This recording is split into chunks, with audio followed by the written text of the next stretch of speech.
Alors, j'ai déménagé en 1979 de Saint-Agapi pour résider, devenir Lambertin. Il y a plusieurs années, j'ai commencé à être dans le comité des liturgies. Alors, j'ai été président pendant plusieurs années. J'ai cédé ma place il y a 4-5 ans. Et puis, ça s'est enchaîné avec les années, toujours les mêmes. Donc, on m'a approché pour devenir chevalier de colon, on m'a approché pour être dans le club de motoneige, on m'a approché pour être dans des... De toute façon, je ne pouvais pas refuser parce que j'aimais ça. J'ai pris de goût au bénévolat. Et ce qui m'a amené ici, particulièrement, c'est l'amour pour l'Église et bien sûr ma foi comme chrétien. Alors, j'ai arrêté de compter, je pense, les années où je suis un peu le responsable de coordonner les décorations pour arriver dans un avant-midi à 12, 15, 18 personnes, il faut faire des équipes. Alors, moi, je délègue.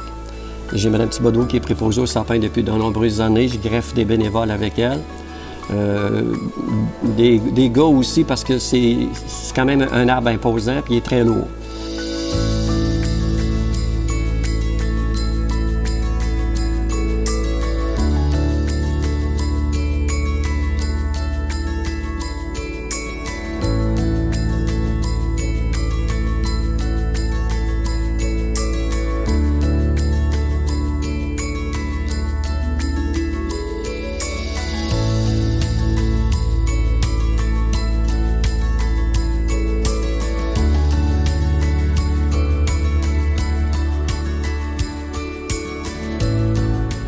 Lorsque c'était le temps de faire le 150e de la municipalité de Saint-Lambert, j'ai été trésorier et il y avait une marge de profit après les 10 jours de festivités qui était disponible.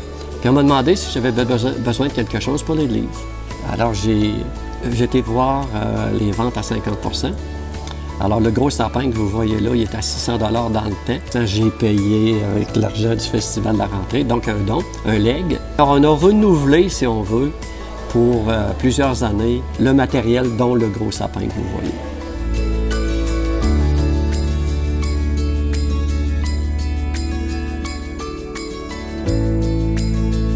La crèche, je vais vous dire, ça a été construit par des artisans d'ici.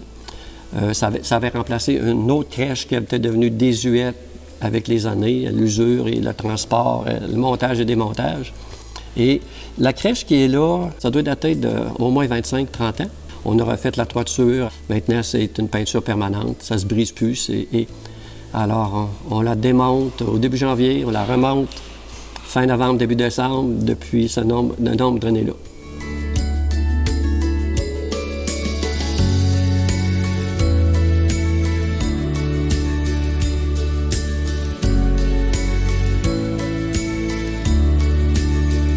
J'ai l'équipe du jubé, j'ai l'équipe on va dire ici, des passages.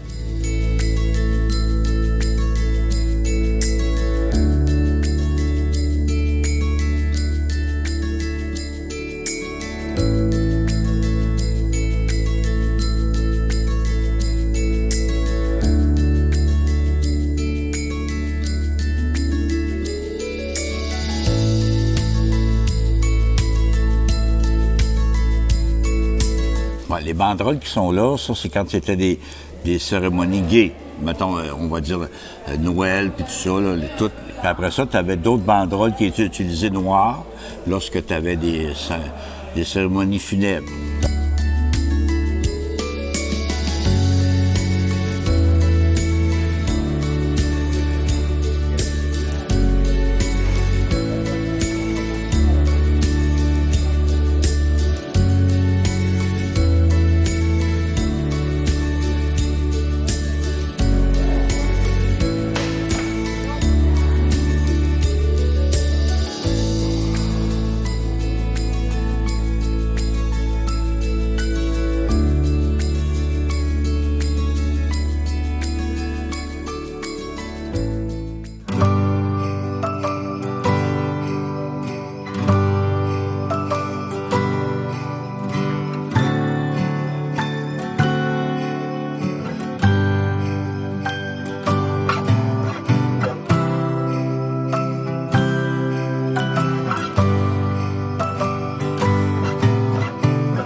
Le village, on remonte en 1997 de mémoire, où c'était à la base un projet pour moi, personnel, pour la famille, pour chez nous.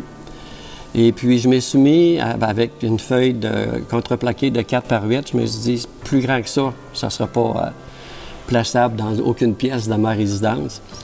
Alors, je l'ai bâti par temps perdu. L'été, lorsqu'il faisait beau, on allait au marché aux puces. On achetait des petites maisons, des pièces, peu importe les composantes que vous pouvez voir maintenant. Et après un an, le village de Saint-Lambert, oui. Si je continue, je vais traverser le pont, parce que moi, je suis du côté de Saint-Étienne.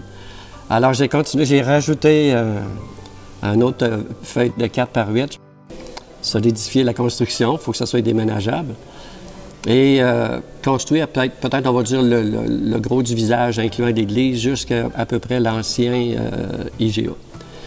Alors, de fil en aiguille, moi, je vous dirais bien ça, disons, on s'ambitionne. Ah, ça serait beau s'il y avait des lampadaires. Bon, ça serait beau si les lampadaires seraient illuminés. Ah, il y a une patinoire. On va mettre une patinoire animée. Alors, c'est après plusieurs heures de patience et que j'ai jamais compté d'ailleurs, parce que c'était un plaisir de le faire, j'ai décidé il était beaucoup trop grand pour chez moi. Donc, j'ai décidé de demander au comité de liturgie, si l'Église le voudrait. Alors, avant de dire oui, ils ont toujours bien voulu voir de quoi qu'on parlait. Il était encore dans le sous-sol chez nous. Première question qu'on m'a dit, oui, c'est super beau, mais comment on va faire pour déménager ça? Ben, j'ai dit, ça, c'est pas un problème.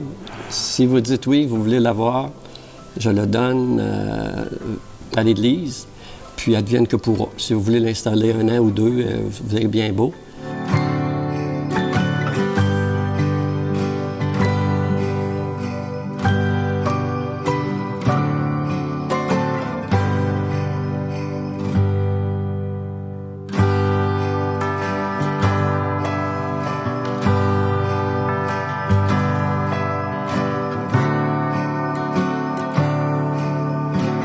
Officiellement, depuis 1999, il y a une petite plaque que les chevaliers m'avaient fait, disant que j'avais été le concepteur et qu'il était dorénavant propriété de l'Église.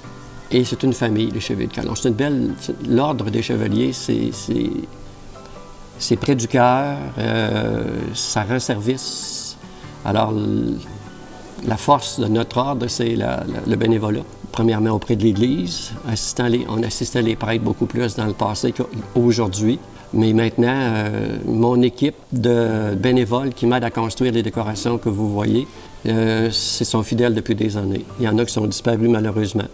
Et puis, j'en ai greffé d'autres. Et les conjointes ont accepté aussi de faire partie des bénévoles. Donc, la touche féminine est toujours importante. Si, il y a 25 ans, il aurait parlé de TDAH, probablement que j'aurais été diagnostiqué.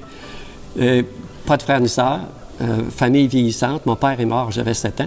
J'ai été chercher, moi, des frères et des sœurs dans des organismes, dans du bénévolat, auprès de ma propre famille. Alors, pourquoi? Je carbure à ça. J'ai aucune misère, je me considère comme structuré. J'ai des horaires, je sais lorsqu'ils sont mes réunions. J'essaie de ne pas arriver en retard, j'essaie de faire ma part dans les réunions, dans les activités.